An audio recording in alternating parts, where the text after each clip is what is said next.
আসসালামু আলাইকুম রাহমাতুল্লাহি ওয়া বারাকাতুহু। সুপ্রিয় সম্মানিত দর্শক শ্রোতা, আশা করি মহান রব্বুল আলামিনের দয়ায় আপনারা সকলেই ভালো আছেন।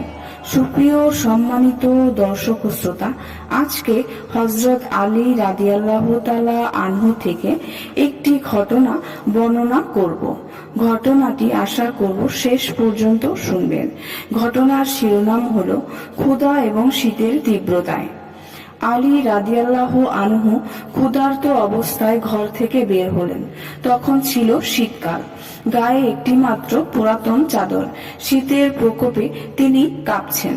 এক টুকরো চামড়া নিজের কাপড়ের সঙ্গে বুকের সাথে মিশে ধরলেন, যদি শীতের তীব্রতা কিছুটা কমে। একদিকে ক্ষুধার যন্ত্রণাও ক্রমেই বেড়ে চলেছে।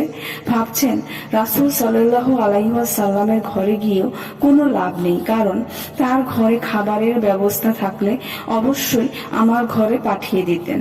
চিন্তা ভাবনা করে কাজের সন্ধানে বের হলেন। ইহুদিদের বসতির দিকে গেলেন। এক ইহুদি তখন তার বাগানে পানি দিচ্ছিল। সে বাগানের দেয়ালের ছিদ্র দিয়ে আলী রাদিয়াল্লাহু আনহুকে দেখতে পেল। সে জিজ্ঞেস করলো, হে বেদুইন, তোমার কি হয়েছে? এভাবে কাঁপছো কেন? আলী রাদিয়াল্লাহু আনহু বললেন, ক্ষুধা এবং শীতের তীব্রতায়। ইহুদি বলল, বাগানে পানি দেবে? বিনিময়ে প্রতি বালতি পানির বিপরীতে খেজুর দিব। আলী রাদিয়াল্লাহু আনহু বললেন, ঠিক আছে, আমি রাজি। ইহুদি বাগানের দরজা খুলে দিল। আলী রাদিয়াল্লাহু আনহু পানি দিতে লাগলেন। প্রতি বালতি পানির বিনিময়ে ইহুদি আলী রাদিয়াল্লাহু আনহুকে একটি করে খেজুর দিতে লাগলো। এক পর্যায়ে যখন খেজুরে আলী রাদিয়াল্লাহু আনহুর মুঠি ভরে গেল, তখন আলী রাদিয়াল্লাহু আনহু বললেন, এতটুকুই আমার জন্য যথেষ্ট, আর লাগবে না, আমি এবার যাই। আলী রাদিয়াল্লাহু আনহু ওই খেজুরগুলো খেয়ে পানি পান করলেন। তারপর রাসূল সাল্লাল্লাহু আলাইহি ওয়াসাল্লামের দরবারে গেলেন।